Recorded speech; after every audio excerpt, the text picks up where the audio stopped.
Welcome to Lesson 4F, Incompressible Bernoulli Equation. In this lesson, we'll start with the Navier-Stokes equation, and from it we'll derive the incompressible Bernoulli equation, and then I'll discuss some simplifications of this equation. We start with the incompressible Navier-Stokes equation, which is for a Newtonian fluid, as you recall. Let's work on some of these terms. For the gravity term, we assume that g acts down, with coordinate z, or x3, acting up. So gravity vector gi will write as negative del xi of gz, or del xi of gx3.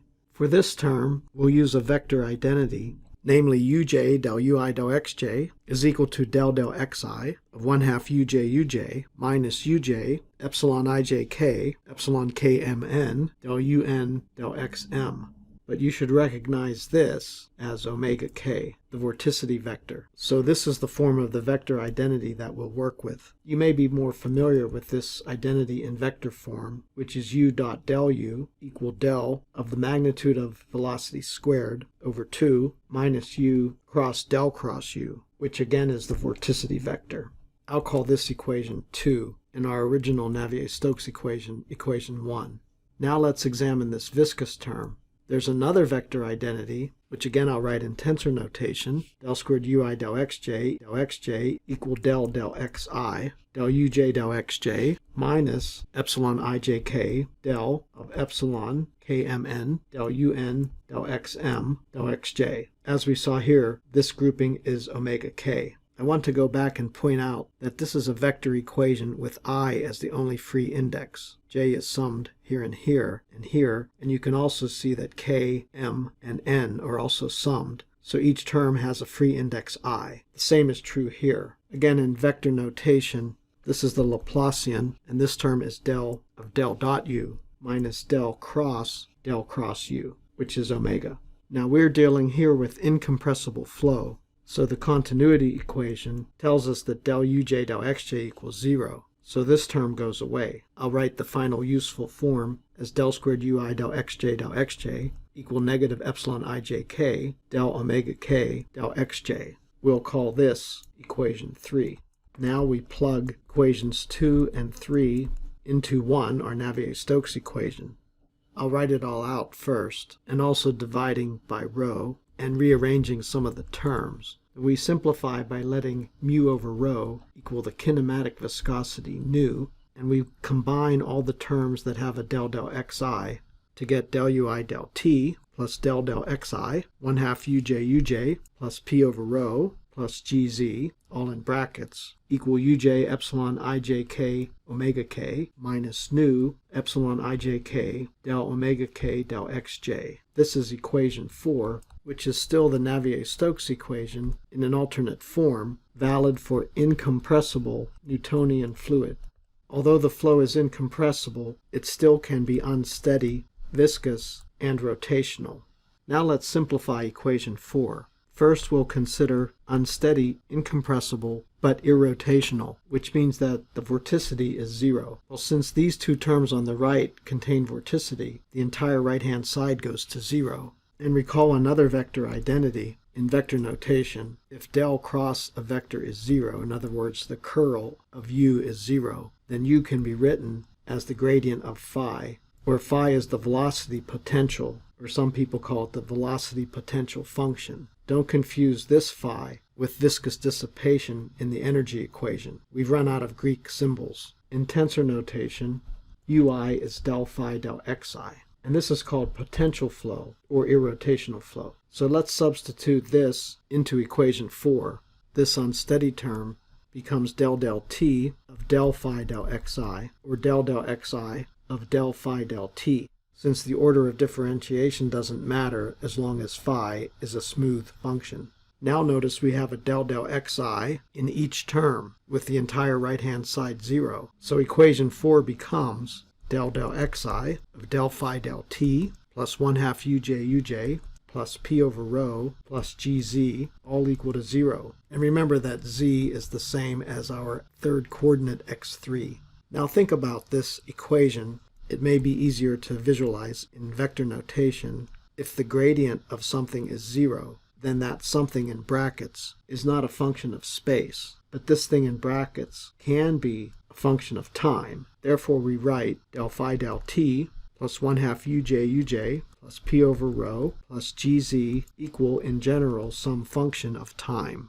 I'll call this equation 5 the unsteady Bernoulli equation for incompressible irrotational flow, and also for a Newtonian fluid. I won't keep writing that because everything we do here is a Newtonian fluid, unless stated otherwise.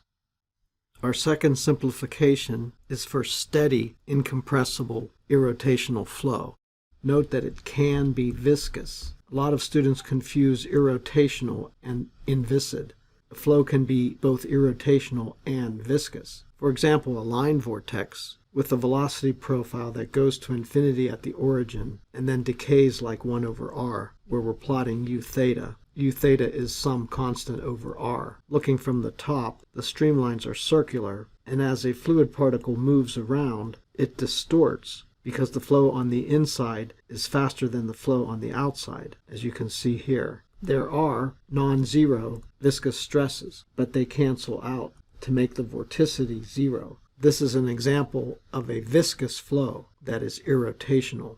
For this steady incompressible irrotational flow, the unsteady term del phi del t equals 0 in our equation 5, and we'll let capital V squared equal ui, the magnitude of the velocity vector squared. So equation 5 becomes p over rho plus 1/2 v squared plus gz equal constant everywhere. This is the most famous of the Bernoulli equations, and I call it the beloved Bernoulli equation because everyone loves and wants to use this equation everywhere.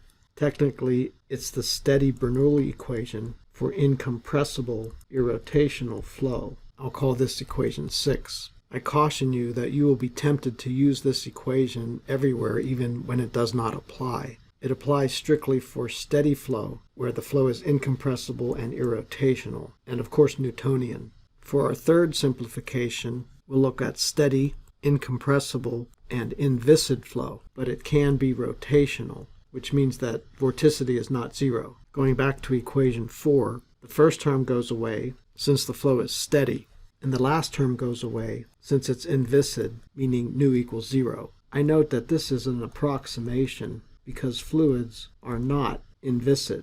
Superhelium at very low temperatures near absolute 0 becomes inviscid, but other than that, we're typically dealing with viscous flows. So when we say inviscid, we're typically talking about inviscid regions of flow, where we can neglect the viscous terms. There is one flow I can think of that is inviscid, but also rotational. That is solid body rotation. Again, looking from the top at a solid body rotation flow, the streamlines are circles, as they were for the line vortex, but a fluid particle will not distort as it moves from one location to another. It simply rotates at angular velocity omega naught, where u theta is omega naught r. In this case, u theta increases linearly with r. In this case, nu is still not 0, but all those viscous terms cancel because there are no viscous stresses. So this is an inviscid but rotational flow.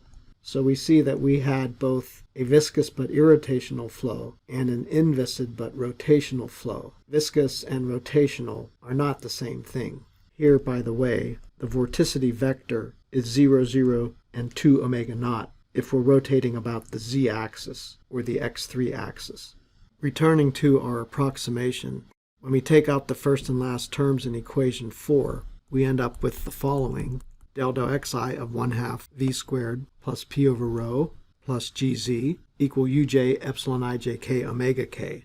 Again, it's a little easier to think in terms of vector equations here. Let's call this the gradient of quantity b, where we'll call this grouping of terms b, a scalar. And on the right, this term is u cross omega. Now let's think about this equation.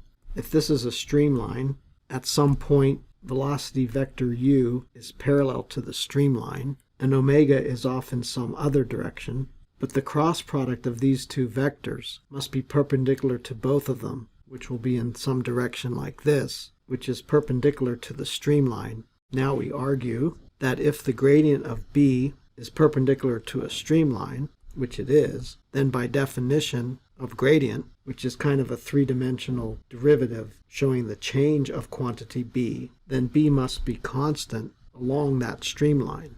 In other words, the gradient of b is perpendicular to a curve of constant b, and since b is this quantity, we say finally, in rearranging a little bit, p over rho plus 1/2 v squared plus gz is constant along a streamline. I'll call that equation 7, the steady, incompressible, inviscid Bernoulli equation, which can be rotational, as we showed, for example, with the solid body rotation. In that case, this b, or the Bernoulli constant, differs from streamline to streamline.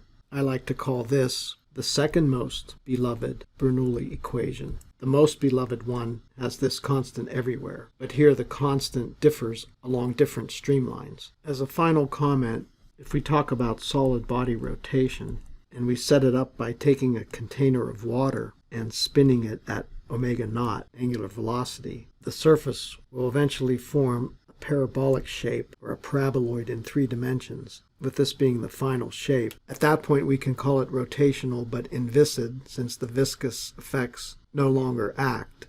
However, I wanted to point out that as we spin this thing up, the flow is not inviscid. Spinning walls impart friction on the liquid, and it takes some time for this flow to develop.